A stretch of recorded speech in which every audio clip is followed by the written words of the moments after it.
Somerville is a densely populated city of 77,000 people within the Boston urban area. There's little green space, public or private, but its residents and city government have embraced the local food movement enthusiastically. The American food industry is dominated by large factory farms, where owners achieve efficiency of production through the intensive use of chemical fertilizers and pesticides, and with plants genetically engineered to travel well. This efficiency comes at a cost to the environment because of chemical and waste pollution and heavy use of petroleum for long-distance transportation. In Somerville and around the country, people are turning toward alternatives to this model of industrial agriculture by eating local. The Boston Localvores encourage people to buy food that's produced nearby. Oh, I'm answering. So in 2008, we launched this website, which sought to be an online resource and clearinghouse for information about where to find local food, news, farmers markets, events. So it's not a club, it's not a for-profit, it's really just us volunteering this service. But what's evolved out of the website is a sort of loose network of people who are also interested in eating locally, and the website has kind of functioned as a virtual meeting space for this growing community of local eaters in the Boston area. So the event that we're at now is our second annual local cheese tasting. So we've just got a variety of cheeses from New England, several from Massachusetts, and it's just a way. What we do at all of our events is we just try to get people to socialize around food and hope that the political message finds its way into that. What we try to promote more than anything is a sense of agency with your food. I mean, what's happened with the industrial food complex in the last few years is people have been completely disconnected from what they eat. Everything comes in a package now or is frozen, and it's all about convenience. It's about eliminating all the steps between you and food. And we think the real answer to this problem is to encourage people to feel engaged with their food again. And if that means coming to an event like this and socializing around food, that's great. If it means making dinner more often with your family, that's great. Going to farmers market and actually picking out fresh vegetables from the farmer that grew them. Farmers markets are extremely popular in Somerville. Well, farmers markets do a couple things. One, they actually bring farmers into Somerville for people who live here in the area to be able to get really fresh fruits and vegetables, and to build relationships with farmers and realizing it's, carrots don't come from the grocery store, they come from the ground and you can plant them. Those folks are also resources to people in the neighborhood to encourage them to grow their own. So I know that they do all kinds of technical assistance to people who live in the neighborhood. And it becomes sort of a place for social gathering around healthy eating. And I think folks are just thinking of other ways to connect with their neighbors. And when was the last time you had a conversation with somebody in the grocery store that you didn't already know? Where at the farmers market, people are hanging out there for hours because they're really enjoying getting to know one another and making new relationships. So I think that's become more and more important to people. The farmers market movement in the Boston area is very strong. It has been building an interest since the early part of the century.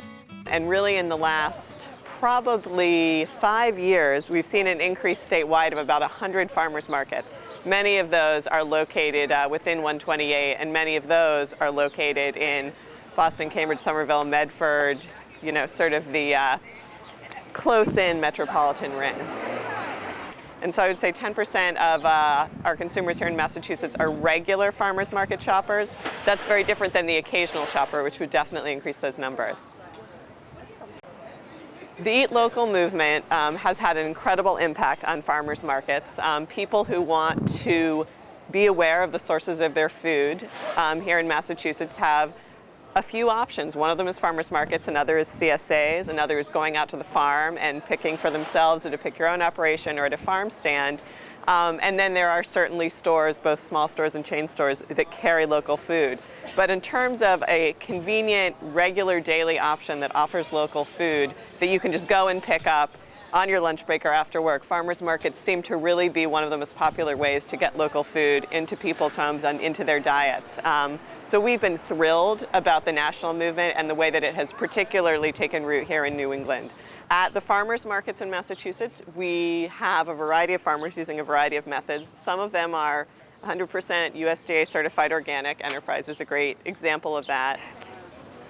I'd say it was probably 3 or 4 years ago that the USDA took over all organic certification. It's a very stringent process and a very lengthy and somewhat costly process. There are farmers who are growing using organic techniques who are not certified because for whatever reason that process doesn't make sense for them economically, or they feel that their consumers already know enough about who they are that they don't need that level. Unfortunately, they're forbidden from using the word organic, and so they use words like naturally grown or sustainably grown. So if you're curious about how something is grown, the best thing to do is to ask the farmer, what if any pesticides, synthetic fertilizers were used on this product. We also have a lot of people who are using various transitional methods. There's a lot of IPM that's used. For example, Kimball Fruit Farm does a lot of IPM, which is integrated pest management, which means that they are not just spraying on a set schedule, but they're spraying according to what the crops need. If it's wet and they're having mold issues, they'll work to remediate that situation. So it's sort of a more guided way of applying pesticides as necessary rather than, every week regardless. And then we do have some conventional farmers. There are certain things it's very hard to grow in this state without some kind of chemical input. But they're all local. The key thing at this market is that, as well as any farmers market in the state, is they're all from Massachusetts or in a couple of cases, Vermont, New Hampshire, Connecticut, but all from very close by. If you're choosing between a head of lettuce that's grown in California organically and a head of lettuce that's grown here using whatever technique. So personally, I choose local as my first category, and organic and sustainable, people make those choices based on their own feelings around that issue.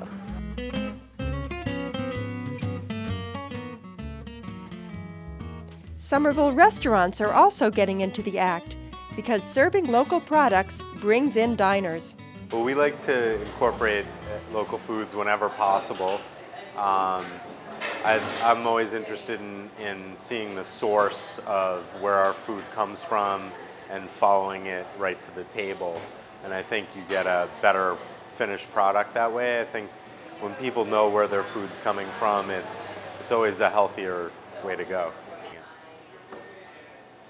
We actually use fresh chicken eggs from our own backyard, and we use herbs for salad dressings from our garden, and we use greens from both our garden, and we go to local community-supported agriculture sites and get food from them whenever possible.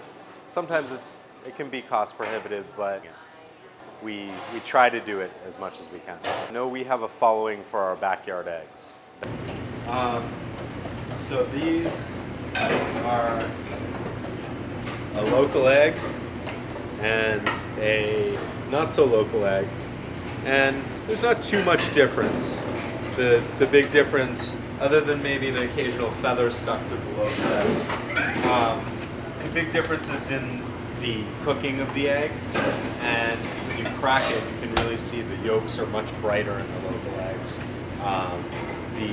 They tend to stand up in the pan actually when you're cooking them a little bit higher and firmer than conventional egg, commercial egg.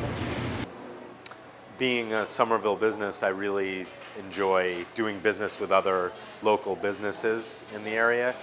We get all our chicken and meats from a place in Cambridge that brings them in and actually slaughters them and butchers them right there on site. The more hands that have touched your food before it gets to the store even, I find that the quality is compromised, and you have more chance for any kind of number of foodborne diseases. I actually know the guy that's butchering the chicken, and they bring it in fresh every day. And it's just a fresher product.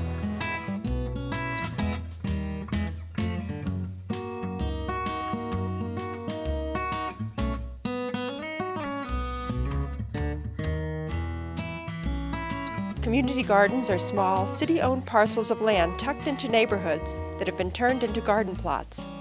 There are 8 community gardens in Somerville, and there's one on its way.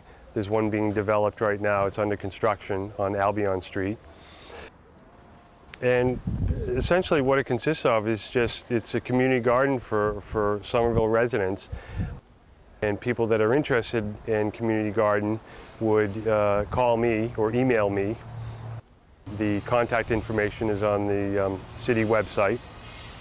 And I would essentially send them a list of the gardens and contact information and locations where they are, and they would choose a garden closest to their home.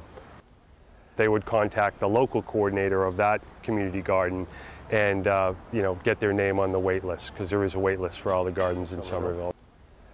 There's 156 plots in all the gardens right now. So that gives you a general idea of how many people are gardening. Especially in the city, you don't get a chance to get your hands dirty in soil and grow things yourself. And what's really good about it is that, we know the soil is really healthy at the gardens. It's been tested, and the thing you find in cities is that soil around your homes are usually filled with lead.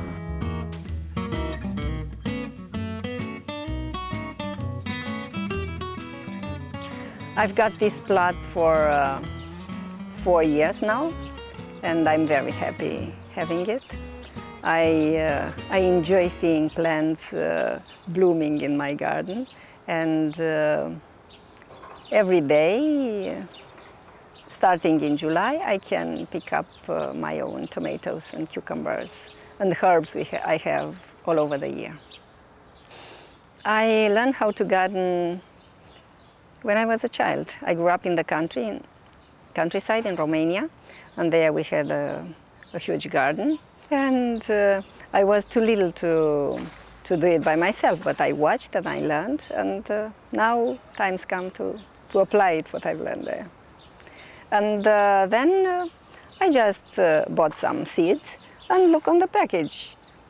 You can buy the seeds earlier, in February, for example, and plant them in small pots inside, and then when you've got the seedlings, I don't know, 20 centimeters, between 10 and 20 centimeters, you can plant them in the garden. Or you can buy the seedling directly from the corner store. It's important for people to have gardens because you are closer to nature. In our days, people get cut from the earth. They used to live in their own mind, and it's good, and it's a healing process to get back to the ground and what grows up from there. You feel less stress, and your depression will go away. Guaranteed. I have a 9-year-old daughter that I bring her to the garden, and she likes to do it, and she's learning about gardening, and sometimes she doesn't want to go, but other times she does, and it's a good learning experience. I think she'll remember these things. I never did it when I was a kid. My folks weren't into gardening, so it's a great thing to do with my daughter. It's important to teach children about gardening, first because they enjoy doing something with their hands, and you get little helpers there. And they learn how plants grow, they learn about small animals, they learn not to be afraid of insects, that I saw that it's a big issue here in this country. Children screaming when they see a fly or something like this. And it's like a practical lesson of biology. And you don't just learn from a book where you have only words and pictures. You learn from the real life. And learning from real life, it will go deeper in the children's mind, and it will stay there. There are a number of contaminated sites in Somerville as a result of past and current industrial activity. Many of these sites have been remediated, although depending on the type of contamination, there may be some residual contamination left in those areas. In addition, there are sites that wouldn't be classified as contaminated under the state regulations, but for instance, old housing where lead paint has been scraped off the outside in the past, there may be some issues with lead paint in the soils around those houses. So one of the things we caution people is that, you know, we do live in an urban environment that is been built up for many years and decades, and that there is a chance of contamination as a result of that. UMass Amherst actually has a soil testing laboratory, and I would encourage anyone who's going to do a backyard garden to take some samples, send it off to that lab. They do conduct tests for heavy metals and petroleum, and they also will conduct tests of the quality of your soil, whether it's acid or alkaline, if you've got enough organic material. It's the kind of thing you should do if you're starting a garden anyways, but they also do provide they'll screen it for contaminants. Alternatively, you can do other types of gardening. You can either do raised beds, where you bring in new soil, you build up a box of some sort and bring in new soil. You could line the bottom of the box with plastic to keep the separation between what could potentially be contaminated soil and your new soil. Or you can do container gardening.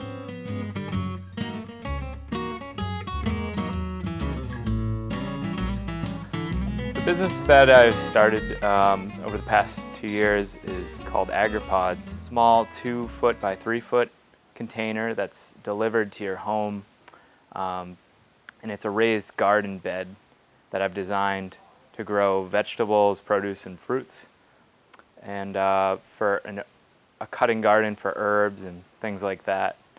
And it grows throughout the summer, and at the end of the season I pick it up and I put the biomass into a pile and compost that, and I collect the soil, which to me is a resource, and I'll rent that out the next year for a low price. So just to explain this system, I have here an empty tote, and this is commonly referred to as a fish tote. They are used in the fishing industry for delivering fish to restaurants and off the boats. They conveniently have these holes in the bottom right here, which help them drain. So I choose them also because they save a lot of space. You can stack them inside of one another. These are from the plants that I've bought, the herbs, and I place those upside down inside the container. This is just a commonly readily available non-woven geotextile fabric. This is plant tone, garden tone. It's the same product pretty much, and again you have guaranteed analysis on there. So I use about 1.5 bags of that soil. Above that geotextile, this is pushed down to the ground here and has a center support to keep it. Any excess water that drains through that geotextile comes out these holes, and so the soil never gets too wet, but because it has that peat moss and compost, it gets to a really good moisture level. And this stuff, this mainly mulch, really helps to retain that soil from drying out. So if you have your soil down below, it's kind of like a blockage or for the passing of water to evaporate. Another thing you'll notice about most of the totes I have planted here is that they're black, and I specifically asked for black because it picks up a lot more of the urban heat effect or the solar heat gain, and I also attribute that to why the vegetables and herbs have grown so quickly. As you'll notice, just in my yard, when I moved in here, there was no plants. It's a completely black top. So I really had no choice as a renter but to do containerized gardening. So this is a perfect testing ground. So we'll see how that plays out throughout the summer. Hopefully it doesn't get too hot. we are Green City Growers, and we build and maintain backyard farms in the Boston area.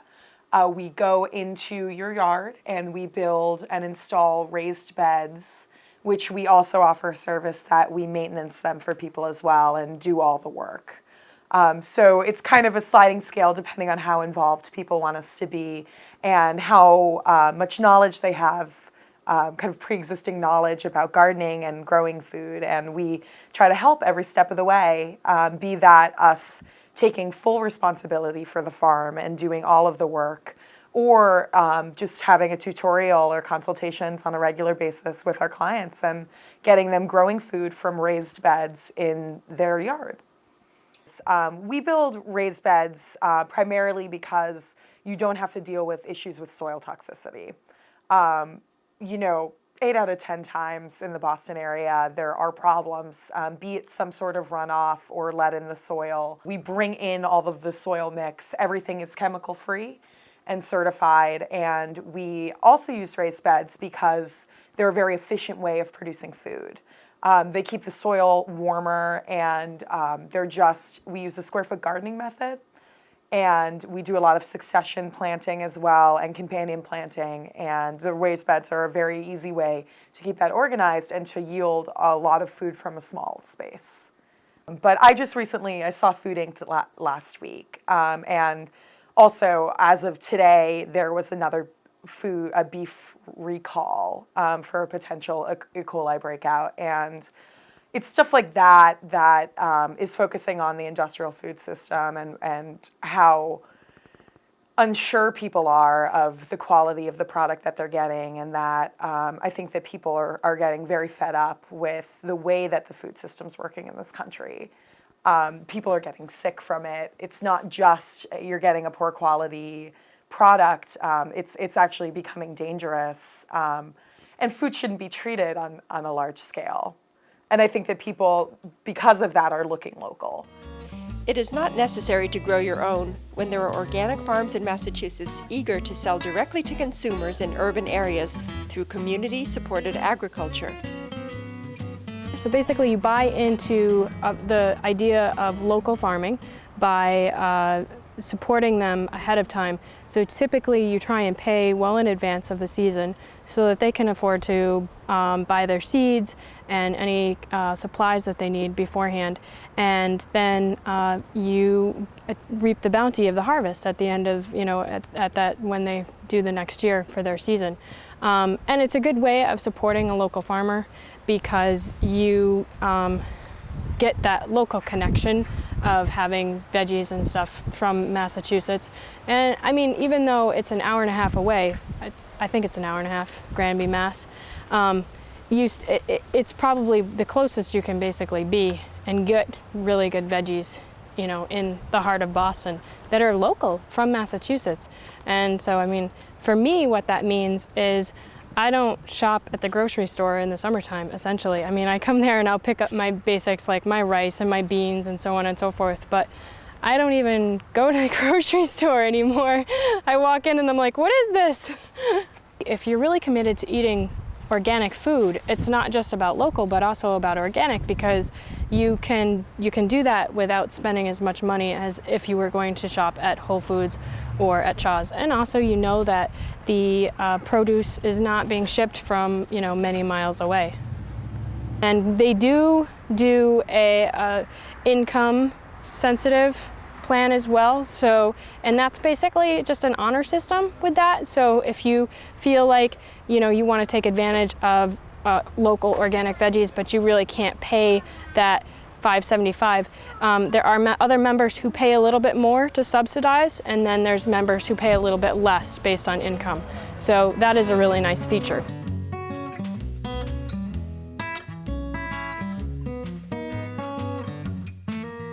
am really impressed, even as a coordinator, and this comes from the bottom of my heart. I'm so impressed by the variety of their vegetables and the quality of their produce and the amounts that they're offering us, because it is absolutely amazing, especially with the season that we've had. And then the other thing that makes them a little bit special that I'm not aware of that a lot of other farms do is they offer a fruit share, which this year has been just absolutely gangbusters, phenomenal fruit share. It's just been amazing. And then, and so, I mean, that's these guys here. 3 pounds of peaches, they're locally grown, and they're integrated pest management because it's really hard to grow peaches organically, as well as other fruits like that. And then they also offer, this year for the first time, they have an egg share as an option, and then they do flower share as well. So all of those other options you can add on, and you can spend in excess of $1,000, or you can get into just the veggies for around $575. I put money towards getting a CSA share because I think what's the cobbler's son is always barefoot. This is a full-size CSA share from Parker Farm. Which the farm comes to the office that we're in now, and Metro Pedal Power, which is a bike delivery service, delivers these CSA shares to people's homes so that they don't have to meet up with the farm. So this is a full share, and it weighs 10 pounds. We've got, looks like some leeks. I know. There's some cilantro in here. We got some carrots. Oof. Looks like some big leafy green. Kind of the fun part is identifying what you get afterwards. We got some lettuce. It's looking like some carrots, some more carrots. Gabe, do you know what kind of carrots these are? Yellow carrots. Yellow carrots. Some more. Orange carrots. Some turnips. White turnips. Some beets.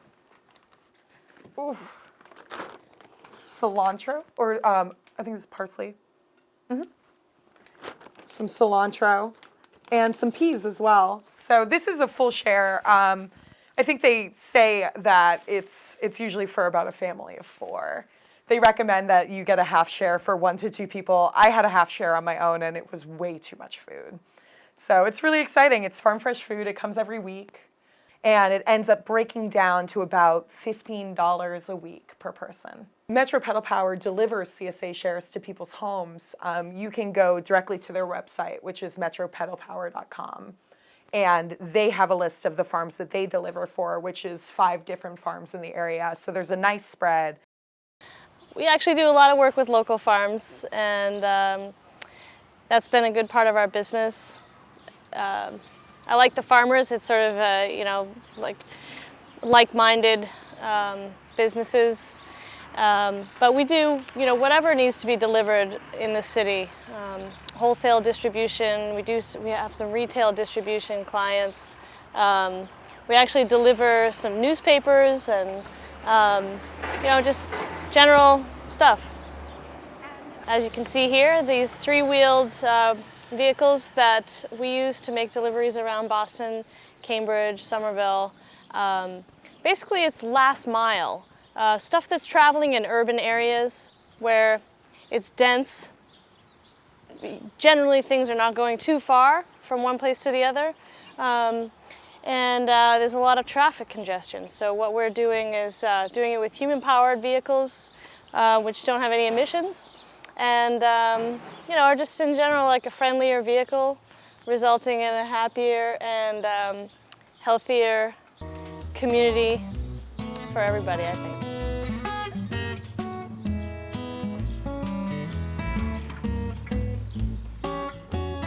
Supporting local farmers helps preserve open space within the Boston metropolitan area. Communities can protect their farmland from commercial and residential development by setting up agricultural commissions that advocate for farmers, by adopting right-to-farm ordinances, and through supportive zoning policies. Some local farms are run as nonprofit organizations and provide much more than just food. An example is Waltham Fields Community Farm, on 8.5 acres in Waltham leased from the University of Massachusetts. So Waltham Fields Community Farm is a nonprofit farming organization engaged in education, hunger relief and food access programs, and providing as much local food to the public as we can. We grow primarily organic vegetables, and we distribute those through two main programs that we have. One is a community supported agriculture program, more commonly known as a CSA. They're gaining a lot of popularity today, and the idea is that people pay the farm up front to have a share of the season's produce, and then they come all season long and get that produce. Different farms kind of use different methods for their CSA. At our farm, everybody actually comes out to the farm to pick up their food, and in addition to coming out here and picking up food that we've harvested for them, they also have an opportunity to get out in the fields and do some pick your own as well. So a lot of families really like to come out here. It's a way for them to not only get fresh, local, organic produce, but also to really see how that food's grown, connect with nature, the land, understand kind of the processes that are involved in producing that food. It's also a great way for families to get their kids out here and get them kind of engaged in eating healthful food, which is really important today. And then the other main way that we distribute our food is through food access programs. And we have a number of ways of really trying to get our produce into the hands of people who can't afford it at market prices. We do some straight up donations to food assistance programs, and that's something that we've done since we started in 1995, a lot of donations to hunger relief agencies. And then we also have a couple new programs that we've started in the last couple of years. We have a new outreach market called the Martha Creedon Outreach Market, and that is a one-stand farmers market that we set up in a low-income area of Waltham, and we allow people to come and fill a bag for $5 with our vegetables. It's once a week, and it starts in early July and runs through the end of September.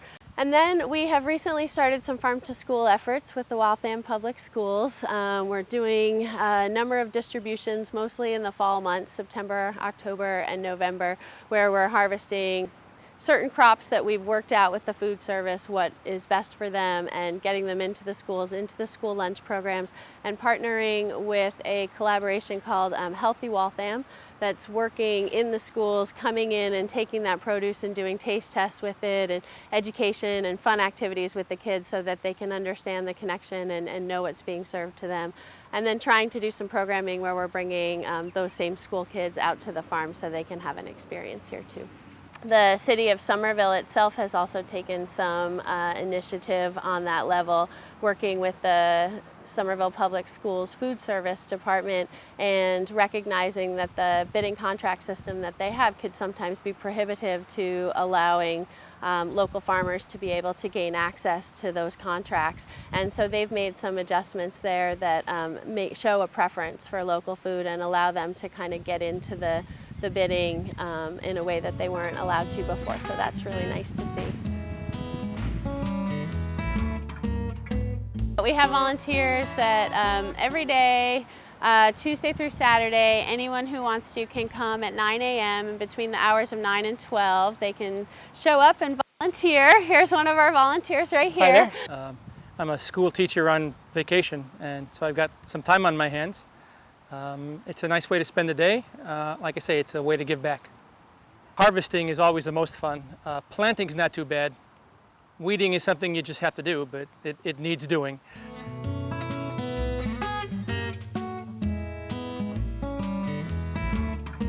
We're in the Somerville Community Growing Center. This is a quarter-acre city-owned park.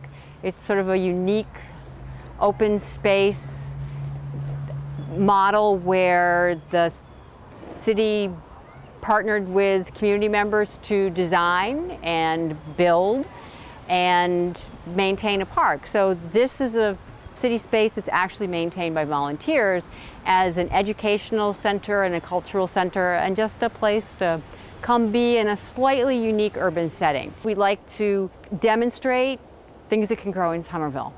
And so right now we've got some eggplants and herbs in pots, we've got some tomatoes in pots, some flowers, but we also have In some of our garden beds, we've got cherry tomatoes and eggplants and peppers for market. We also, because the garden keeps getting shadier every year as our trees mature, we're experimenting with a lot of the greens that grow well in the shade. So right now we've got a healthy crop of some of the mizuna and sort of the spicy mustardy greens that will be ready for market very soon. We actually do tap for maple syrup in collaboration with a number of community partners, including Groundwork and School Food Service and Tough Students. And so I like to say that that's part of our production, and we do that in February, March. So early March, we're boiling in a evaporator made by the high school. There's definitely a national movement for growing your own food and back to the land and local food. And I just feel like we've been lucky enough to be kind of an early urban pioneer in that. And there's certainly models in other communities that have taken it further. The Growing Center is a little unique in that we were not only about growing food, we were about growing community and creating places where people could come together to share their cultures, food being a very basic culture. We've been able to be sort of a first place for many of the people who are now in charge of other local farming and growing initiatives in Waltham and in other cities around. So we're quite proud of being able to sort of feed that. Also, creating an opportunity for young people to learn about, particularly through the Arts Council partnership with the Summer Art in the Garden program, where we provide a garden teacher every year, just introducing every year through after school, vacation camps, young people and their families to the possibilities of growing food. So the families learn you can grow food here, number one. And they learn, oh, there's community gardens, great, I can be involved. And it's like, oh, maybe we want more.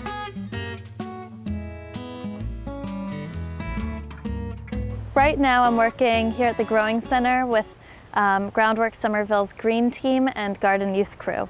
The Garden Youth Crew is a middle school group of students that we've worked with throughout the years in the elementary and middle schools in their school gardens, and they continue working as an internship in the summer to take care of their school gardens as well as the space here, which the students around the corner take care of during the year. So it's an opportunity to give them responsibility in taking care of their gardens.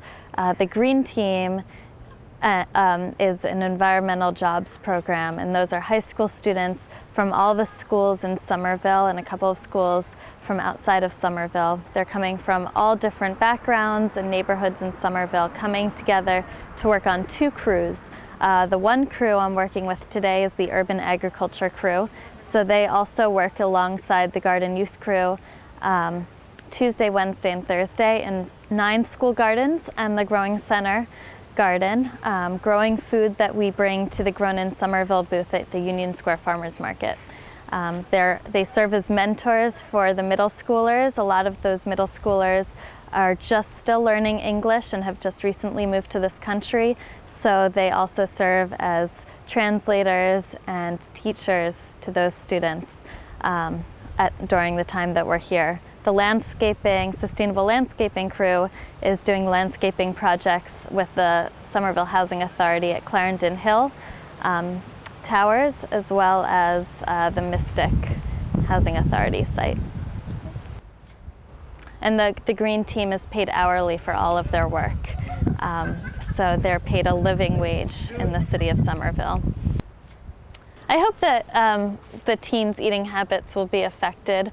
I think they'll still go out and get fast food maybe at the beginning, but as we start to discuss where is your food coming from, what is it that you're eating, if no one prompts those questions and those discussions, it's easy to just continue eating and continue with your eating habits, especially if that's how you were raised. So I've definitely seen excitement around certain fruits and vegetables. I think tomatoes will bring a lot more excitement than, say, radishes have so far. But I think just generally being part of the process, at least for me, made a huge impact. I used to say, oh, I love tomatoes, but I hate asparagus. I don't like beets. I don't like radishes. And once you start to grow all those things and harvest them for the first time, you realize that they're all, you know, delicious, they're good for you, and hopefully through cooking some of the produce that we grow and seeing the excitement of our customers at the farmers market, the kids will become excited about eating them as well. The ones that are cracked are the most sweet ones because they're the oldest ones. The crack doesn't change the flavor. Do you want to try one? Yeah. Do you want to try one? We have 8 different gardens across Somerville at all of the elementary schools as well as in Prospect Hill Academy. And in our gardens we have a lot of vegetables. We also have flowers and herbs and perennials. But the main point of the program is to expose kids to how food is grown, where vegetables and fruits come from, and how they can become more comfortable being around them, being around plants and outdoors, so that they start wanting to do taste tests. And then when you do a variety of taste tests and you taste like mint or strong herbs, and then you taste a spinach leaf, everyone's like, oh, I love spinach leaves. Does your worm have hearts? Yep, here, 5. 5 hearts. So worms good. Because they poop and you can make compost.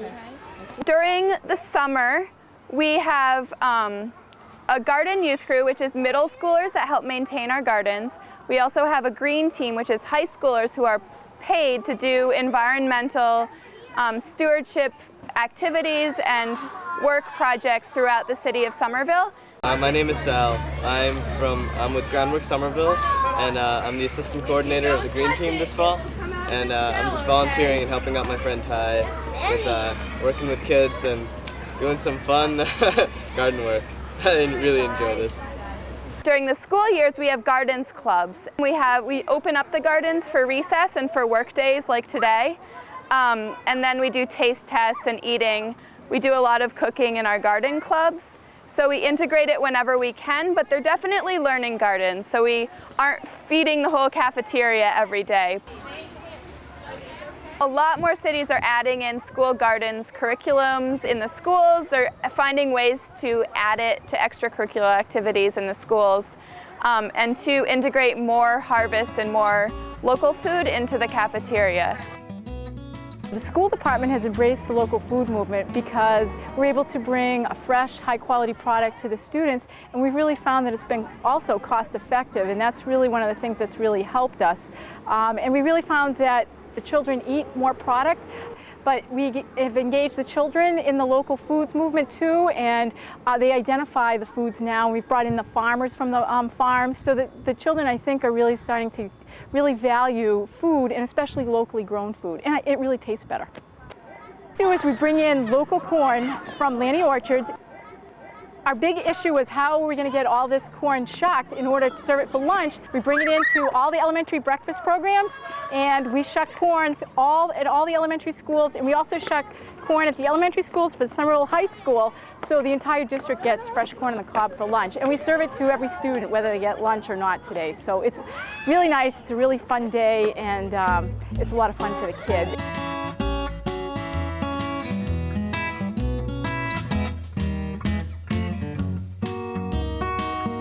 This is our 5th year of actually really avidly purchasing from local farms and local vendors. And the first year we spent $6,000, and we coordinated that with our regular purchases. My goal every year has been to double it. The next year we purchased $13,000. 2 years ago we purchased $25,000, and last year we purchased over $50,000 of local foods. And last year we had 2 fresh fruit and vegetable grants, and that has allowed us, particularly at the Agenziano School, and the principal here has been wonderful, Dottie Rudolph. What she did was we replaced the mid-morning snack with serving of fresh fruit and vegetables, and we had a grant for that. And whenever we can bring in local foods, we bring those in, and we put up marketing materials so the children know it's a local product. And we really found that if the product's good, if it looks good, it tastes good, the kids really eat it. So this school eats a tremendous amount of fresh product at breakfast, lunch, and now we have a mid-morning fresh fruit and vegetable snack. hopefully what we're really trying to do is teach the kids that this is an important part of your diet, and it's one of the ways for a healthy, happy life. Eating local represents a new spirit of community engagement that is blossoming across the country. People are fed up with mega corporations co-opting their country's farm policies and subsidies, and their own dinner tables. They are making a powerful statement by allocating their families' food dollars to a more sustainable and healthy agricultural model that includes local, small-scale food production and backyard gardens. This grassroots movement will have far-reaching effects, from preserving open space to reducing our carbon footprint. A few committed activists, a supportive city government, and an optimistic attitude make Somerville a leader in the Eat Local movement.